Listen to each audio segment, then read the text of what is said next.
ね、だって僕たくさんそれ与えてるよ多分ね、人一倍与えてると思うんだけど、でも多分人一倍もらってるんだって、まあすごいたくさんもらってると思うもん。ギフト、もうギフトだよ、もうギフトだらけで毎日毎日だっていろんなさ、宇宙の法則ですね。いやめっちゃギフトをもらってると思うよ僕そんなに与えたかなっていうぐらいもらってる。はい違います、はい小林あるです。弥生です、いつもご視聴ありがとうございます。ありがとうございます、バシャール好きでこのあだ名がつきました小林正人も46歳です年齢言う必要あるいいよサバ読んで小林あるさんと出会ってヨガに出会った、弥生です。なんか中途半端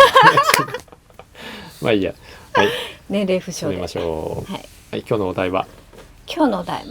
コロナがだいぶ収束してきて、雰囲気的にね、雰囲気的にね、まだ完全じゃないですけどね、これから私たちはまた社会に出ていくことになるんですけれど、その心構えはいきなり心構えは、気合を入れていきましょう気合うってでも力むとダメでしょこれ。じゃあリラックスして、多分緩んだ状態じゃないとパフォーマンス上がらないです、まあね、どうしたらいいの？コロナの後？コロナでこの皆さんがね今止まってるじゃないですか、動いてる方ももちろんいますけど、大半の方は多分止まってる。そうだね、止まっただろうね、で小林あるさんがこのお休み中に自分の知識を上げるとか、なんていうんだろうな、資格取ったりとか今できることをやったらいい時間にしようっていうね、すればいいよって言ってたけど、結局ユーキャン、そうユーキャン、結局のところ私ほとんど何もやってないんですよだから何も変わってないっていうね。だからちょっと焦りもあるんですよね。やってる方はやってて、そうだね、進んでしまったんだけど、私はとどまったままで、ちょっと開いちゃったんじゃないかなっていう不安、とかもちょっとね、そういう人もいるんじゃないかなと思って、中には。でこれからどこに意識を向けて社会に出ていったらいいのかなと思って。明らかに社会のありようは変わるからね、これからね、元あった状態には戻らないからね、その変化していく中に上手にね、ついていくしかないよね。これ経済的なことを話をすればいいってこと？そうじゃなくてあり方？どう？分かんない。どっちが聞きたいです、皆さん両方聞きたいでもあり方がやっぱりベースだよね。そうだね、あり方ベースで結局経済回っていくと思うから、じゃああり方の方で。そうね、二極化とかっていうふうなことをさバシャールが言うけどさ、そういう話にもつながっていくかなと思うんだけど、結局さ、もういつでもこういうふうなことはあったじゃん、ね、80年ぐらい前にも預金封鎖があったし、リーマンショックもあったし、バブルが弾けた時もあったからさ、それでも人間はそこに生きている以上は人の営みは続くじゃん、食べるものがたくさん、あったものが足りなくなったって言えばね、値段が上がるだけだしさ、暴飲暴食できなくなるだけだし、人の営みは続くからね、その中でどうあるかっていうことだろうけどね。確かに私が幼い頃、まだ働いてない時にそういう経済がねいろいろ混乱して、結局また復活というかね、流れていってますもんね。私知らん、復活というかねこの30年デフレがついてってのはねもうむちゃくちゃだけどね、むちゃくちゃですけれども、とりあえずはね、ちゃんとその中で、ね、回っていくからね、人間はやっぱ底力というかね、みんな持ってるんですよね、きっと。ただバシャルが言うようにさ、二極化とかって言うじゃない、そういったことっていうのは確かに起きつつあるんだろうなと思うんだよね。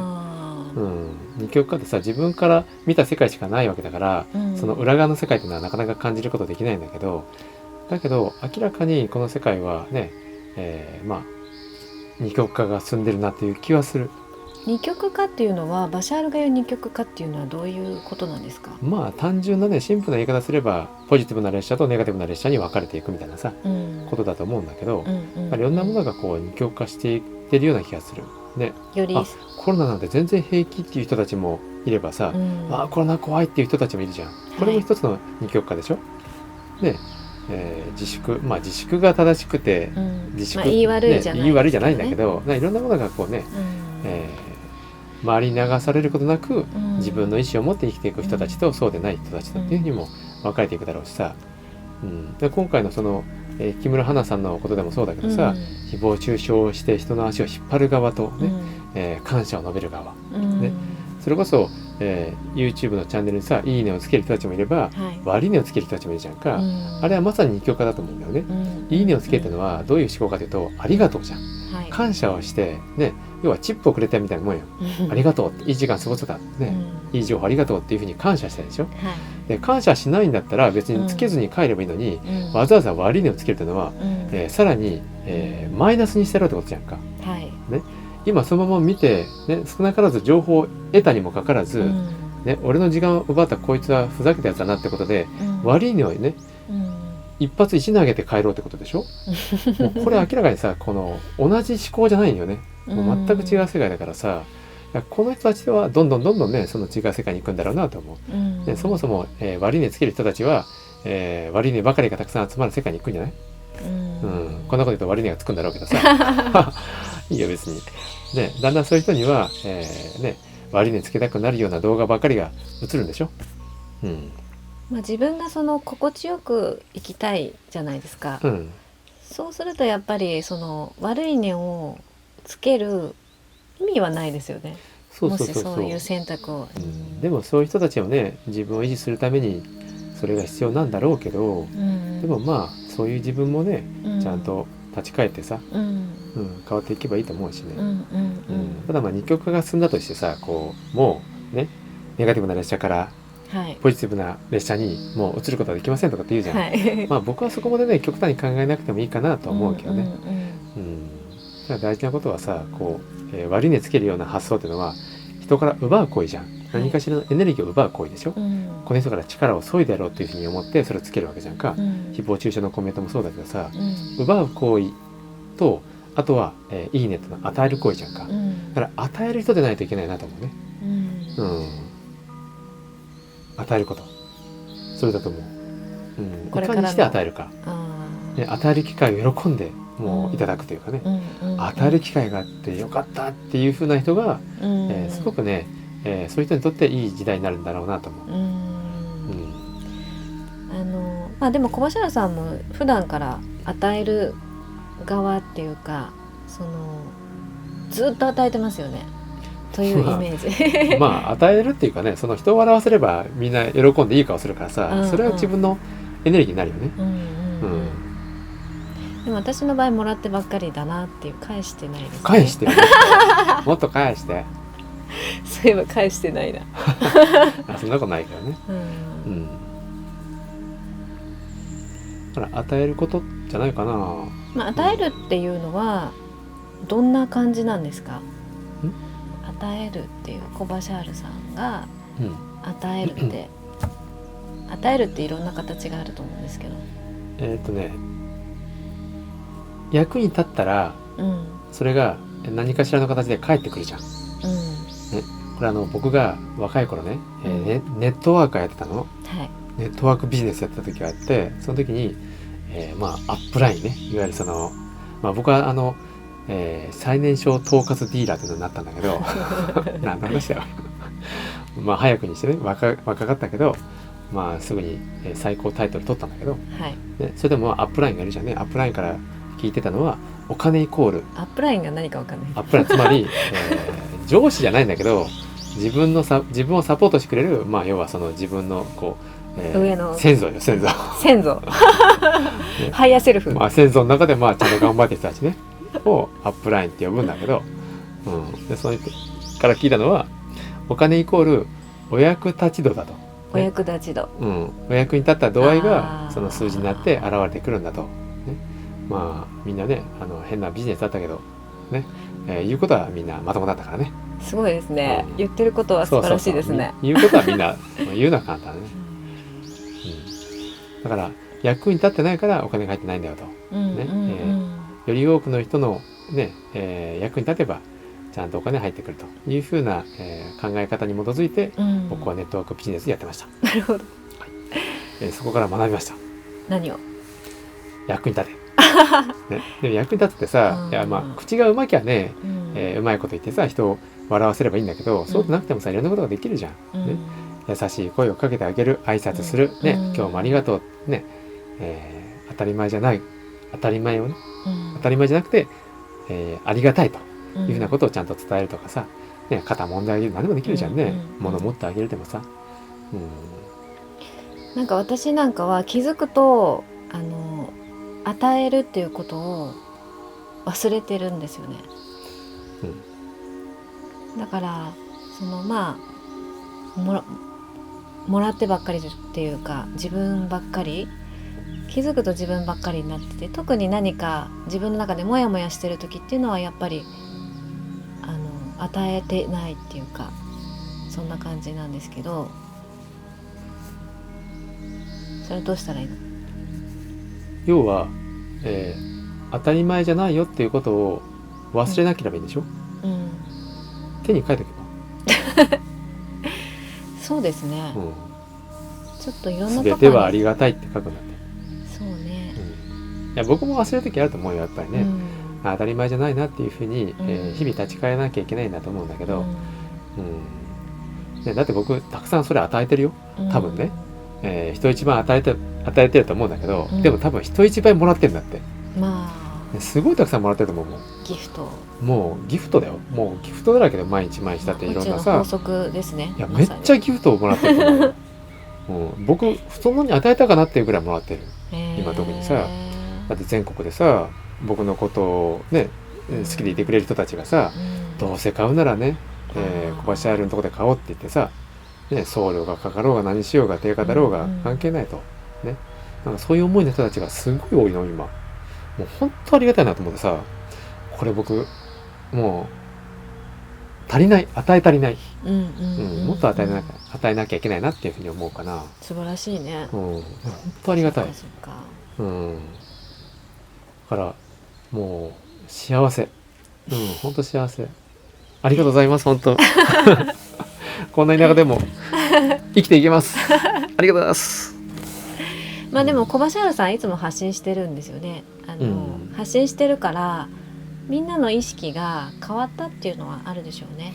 その誰から買うかとかっていう意識とかも多分小橋原さんから買いたいって皆さん意識が多分小橋原さんの動画で変わっただろうし、それは他のお洋服だったり食べ物だったりしてもその人の作ったものを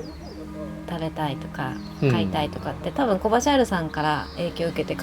その意識が変わった方っていうのはね、きっと多いでしょうね。でもそうやってやると自分もそういう風にしたい、そういう風にされたら嬉しいっていうか、僕もねそういうお金の使い方してる人たちかっこいいなと思うもんね、で僕もそう思う。なんかね、いいお金の使い方したなっていう時気持ちがいいしさ、だから本当僕本当貧乏だったからさ、若い頃やばかったのね、ほんと貧乏でさもうマジで金なかったからさ、25、6とかね、ほんとひどかったんだけどさ、でも、その頃から、まあその頃では考えられないぐらいね、今はちゃんとさその経済が回ってんだけどさ、そうするとあの時とは全く違う感覚でお金を使ってるもんね。だからこのお金でまた誰かが幸せになるんだなっていうふうに思って、いい使い方をしたいよね。逆になんか変なことにお金を使わなくなった。使うべき時にしっかり使って、使わなくてもいいようなことには使わなくなった。すごく大事なことですね。多分これからその経済を回していく上でその意識があるかないかっていうのは、自分が与えて与えられるというか、すごい大事な気がしますね。本当与えてもらってるよ。でもさ、その僕のメッセージでみんなが変わったんじゃなくて、そもそもそういう人たちが僕の音にちゃんと響いてくれて集まっただけだと思うよ。人ってそんな簡単に変わらないからさ、だからそもそもそういう人たちが多いんだって、僕のお客さんがね。だから本当ね、僕誇りだもんね。このお客さんとともになんかこの、EM を、一番のね主たるものとしては普及してるんだけどさ、EM をこのお客さんたちと一緒にこの世の中に巻いてるんだと、ね。この環境を回復するためにやってるんだと、そういう行動してる感じがして、めっちゃ楽しいよ、めっちゃ嬉しいね、なんかある意味その愛に触れてるのかもね、本当はある、みんな持ってるものを多分伝えてるから、そこにその触れやすい、結構殻が剥がれてる人は触れやすくて、思い出したみたいな感じかもしれないですね、まあ準備ができたね、本当になんか素敵な人たちがたくさん集まって、本当、もう、まあさすがにこうね、結構人数も人数だもんだからさ、さすがに全員とね、コンタクトは取れないんだけど、もうみんな電話したいもんね。でもコバシャールさんにね、この間偶然会った女性とかもすごいわーってコバシャールさんにねハグしに行って、もうこんなタイミングで会えてよかった、すごいなんかコロナでかわかんないですけどね、すごい落ち込んでたから、すごい誰元気もらったって、この前ご飯食べたところで、お名前わかんない、ご飯食べたところ、背のちっちゃいショートカットかなこさんね、そうなんかそういう存在なんだなって、なんか改めて横で見てて、こんな人が素晴らしいなと思ってね。そんな人を存在に扱ってね君、そう感謝ですね。感謝されてる。はい、はい、これ何の話だっけ。そうこれからのあり方だね、だから僕は与える精神っていうものを、大事に、自分が何ができるかなっていうのはすごく大事だと思うんだよね、できることみんな違うけどさ、何かしら与えることはできるからさ、そうですね。何もやることないんじゃなくて、もうやることで言ったらいくらでもあるよ、誰かに電話するっていうだけでもさそうですね、僕結構ね本当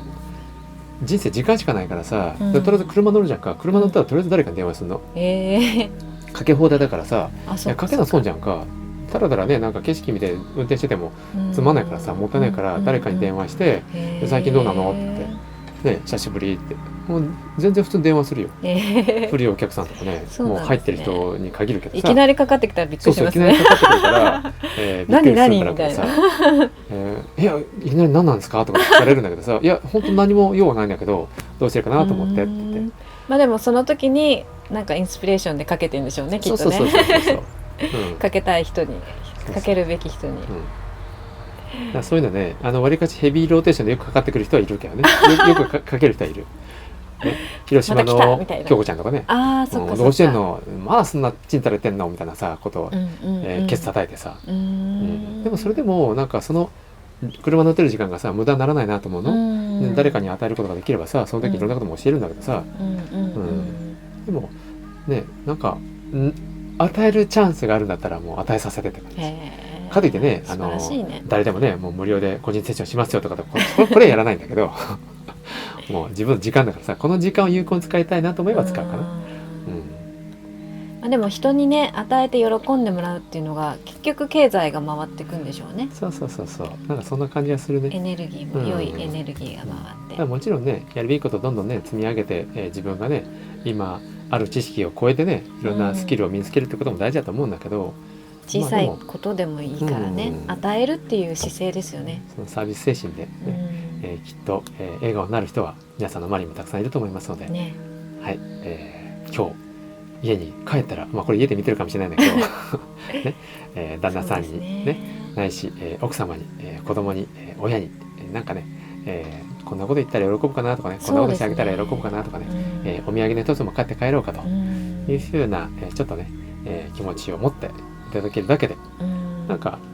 相手が喜ぶ顔を想像するとさ、笑えるじゃん、笑えるんよ。この間子供にも話しての、子供がね、なんか、本ばっか読んでるもんだからさ、いや本を読んでても人生前に進まないと、ね、だから、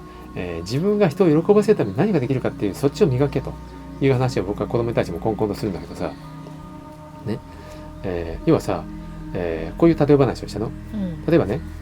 やゆちゃんが誕生日だとするじゃんか、で僕は何か誕生日会があるとして、そこに何かお土産を買っておこうとした時に、ね、例えば、一切れ1000円の、ケーキとか、例えばビーガンケーキで一切れ1000円ってするじゃんか、それを人数分で買っていこうかなってなったら、もうみんなが喜ぶ顔が想像できるから、喜んでお金出せるの。でもじゃあその一切れ1000円のケーキを、自分が食べるためにこれ買うかったら絶対買わないもんね。さすがにちょっともったいないよな、この1000円で定食食えるじゃんと思うからさ、自分が喜ぶことよりも、好きな人とかさ、ね、仲のいい人を、喜ばす、ね、喜んだ顔を想像したらモチベーションが上がるんだって、ね、だからこれが大事だなと思うの、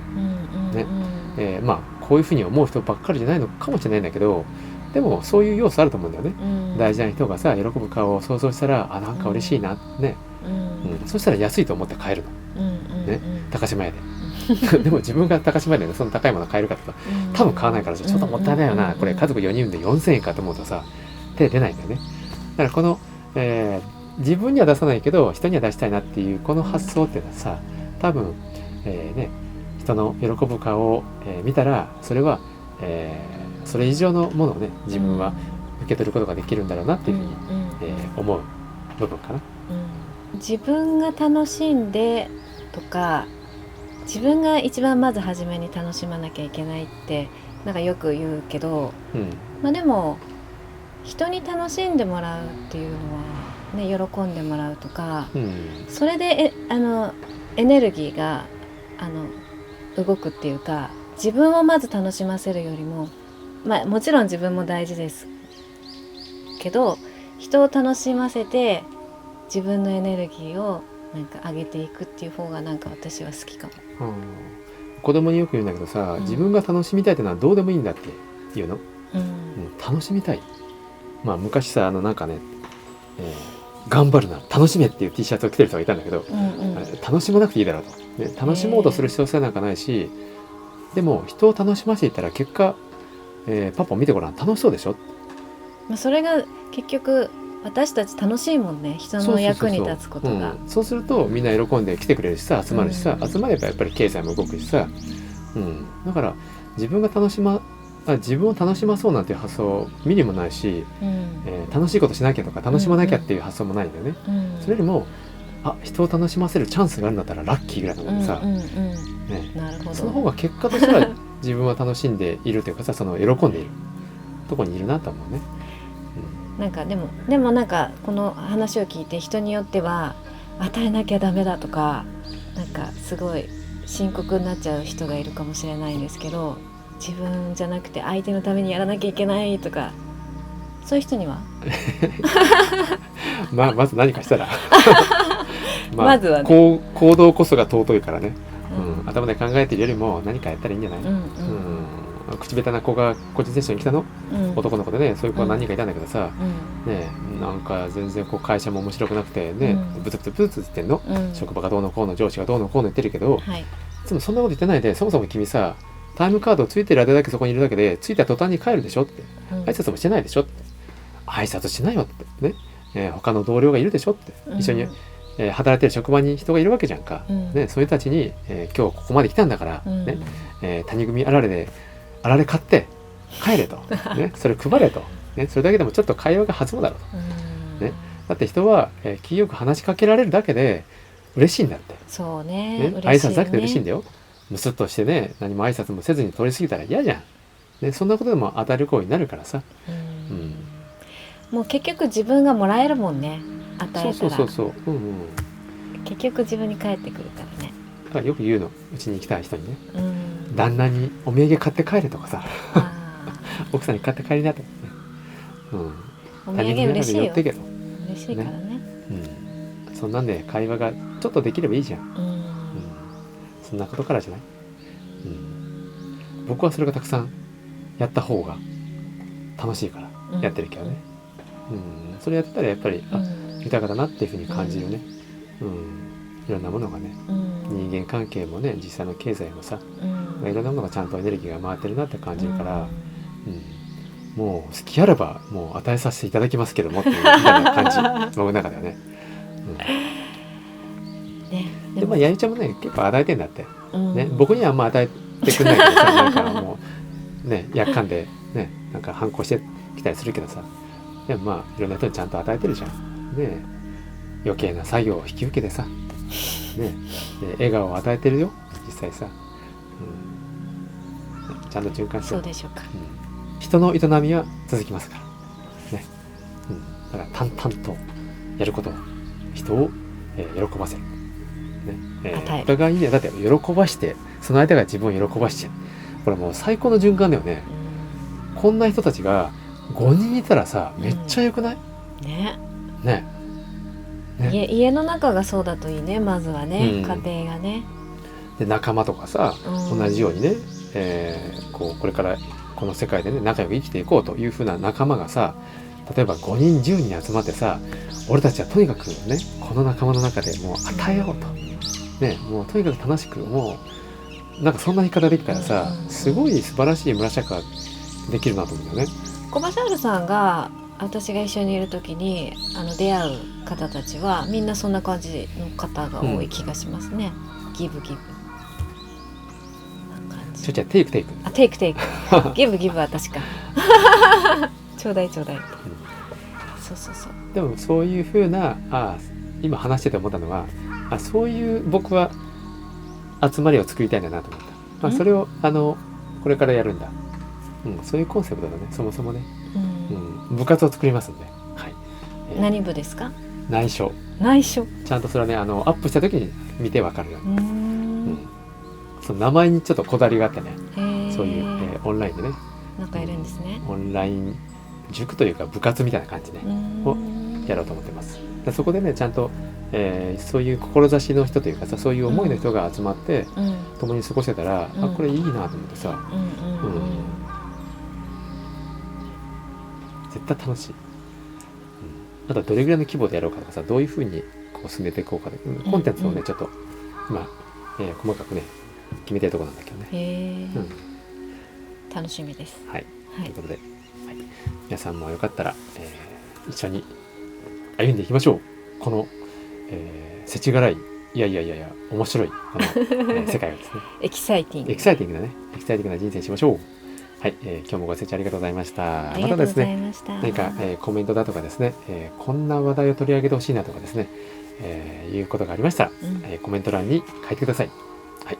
こんばんはとかでも全然構いませんので、はい、気楽に書いてくださいね。あとはいいねもよろしくお願いします。はい、チャンネル登録もよかったらお願いします。お願いします。はい、じゃあまた次の動画でお会いしましょう。バイバーイ。